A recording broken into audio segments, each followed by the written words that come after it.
Yeah, I have a concern in preface about what Governor Green was saying, that by mid-January, there's a deadline. And then after that, kind of a threat that the hammer will come down. But I do want to be blunt here. If we don't get people stepping up, I'm going to drop the hammer on short-term rentals. Now, I'm a vacation rental owner, and I have people that have booked my unit for over a year. They've already paid, many of them in full. They've already paid their balance. So where does that leave me as an owner? Yeah, I mean, I think that's a question between you and Governor Green. Speaking of the nuclear hammer is sometime in mid-January, if it's necessary. After New Year's, I'll take whatever action is necessary, honestly, to get people into the program. I will also tell you that taxes are going to go up on short-term rentals after the new year. So things have to change. And I'd like to change gradually, but if we have to shutter the system to get it going, I will. But it's my job to kind of take the hard position if our people aren't being cared for. And so that's what's coming. And it's going to come swiftly. So I was here 2 weeks ago Yes. with 3 other property owners, friends of mine. So that's 4 of us with properties. And for the last 2 weeks, we haven't really gotten anywhere as far as, and we're trying to get people into our units. And it just seems there's a lot of misinformation. Right hand isn't talking to the left hand. And there's just a lot of, so in 2 weeks, we haven't gotten anywhere. And what we're trying to do is get people into our units.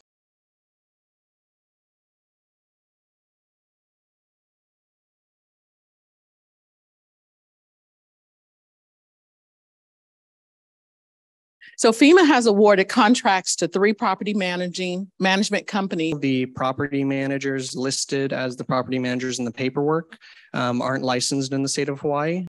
So the property owners will enter into a contract with FEMA and the property management company and not the tenants. Also exempts them from kind of important parts of real estate here, including the residential landlord tenant code.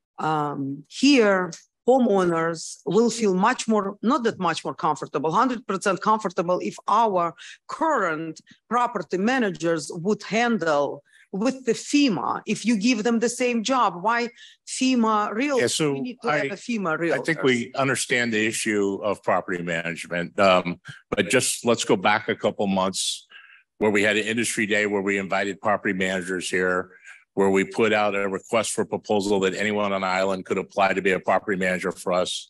And we didn't receive, yes, we did it. It's official. Once the government goes out, it's for the record. We did do that. Okay, so let me just talk. You gotta let me talk because I'm gonna tell you what we did. And we didn't receive proposals. At the time when we first opened up direct lease, there was an opportunity for management companies such as yourself to be part of direct lease at that time. No. Let me finish. That are going to facilitate the communication between the property owners and the rental units or the homes and for FEMA. It's going to be aesthetic home investments. Our second table is going to be parliaments. And then our third is going to be Lima Charlie. The property managers listed as the property managers in the paperwork aren't licensed in the state of Hawaii. They don't live here, but we do. Who doesn't? The property managers. So they're being brought in from elsewhere and they're taking housing so that they can manage the housing. Which rules and codes you guys are using and following for your program? Because as far as we could tell, the property managers listed as the property managers in the paperwork aren't licensed in the state of Hawaii. And as far as we can tell, maybe there's an exception for it under the homeless programs of HRS 346. But that same section also exempts them from kind of important parts of real estate here, including the residential landlord tenant code.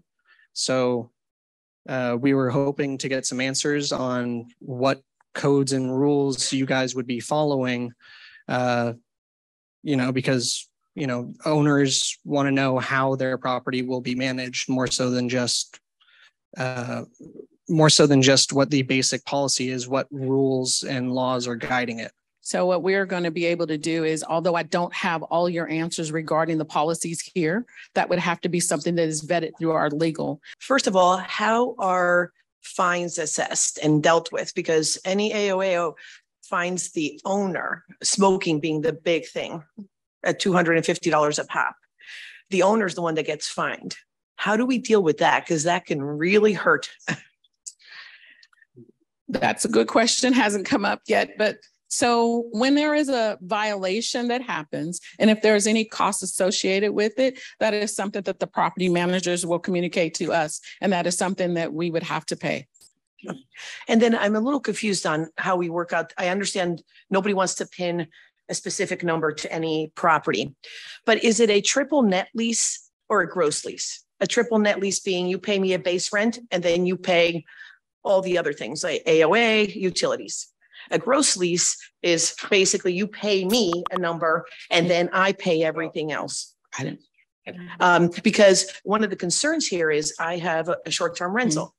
I don't have 100% occupancy. I have 80% occupancy. So when I figure out what my electric use is, it's based on my 80%, not my 100% occupancy.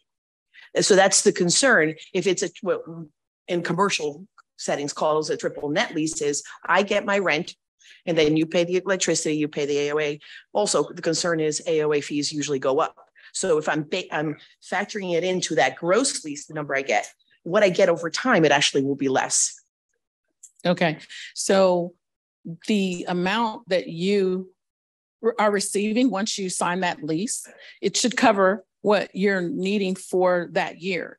So that payment is going to you, right, for that unit. So that information of that cost, each one separately, is determined in the parts of what is rent, which is separated from your taxes and all that, and the furniture, the utilities, some of them have cables, all that. But that one payment comes to you for you to disperse that out into those fields that you're referring to. Okay, so it's a gross lease, and then I pay my bills from that. Yes. Okay, just a thought. You could really get hurt on utilities, especially with air conditioning. You know, if a person doesn't pay for utilities, open the window and turn on the air conditioning. I mean, I have this issue with short-term rentals also. So that's just a concern. Okay. Thank you. At the time when we first opened up direct lease, there was an opportunity for management companies such as yourself to be part of direct lease at that time. No. Let me finish, please. My question is, so they're taking the housing, they don't live here, but we do. Who doesn't? The property managers. So they're being brought in from elsewhere and they're taking housing so that they can manage the housing.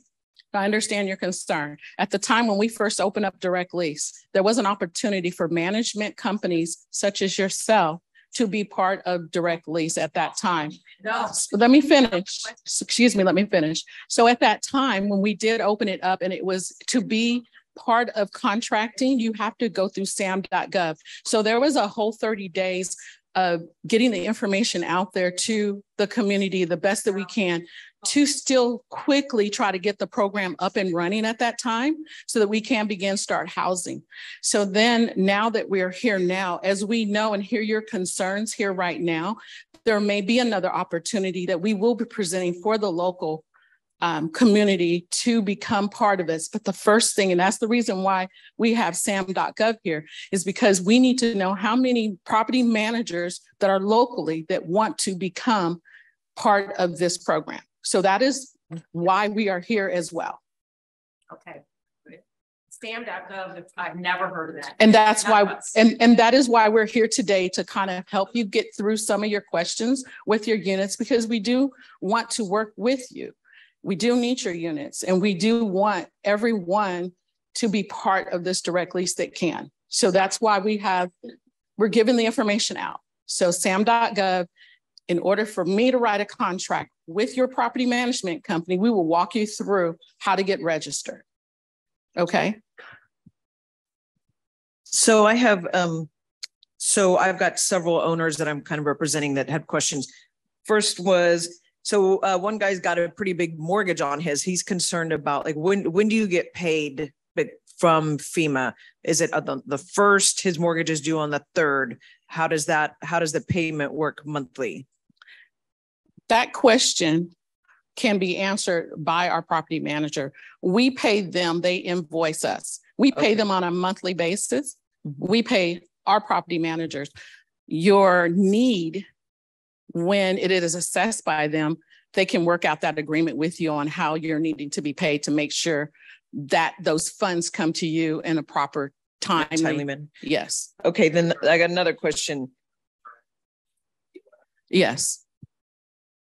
And then, so is this program available only to a condo or home, whatever, that is short-term vacation rental?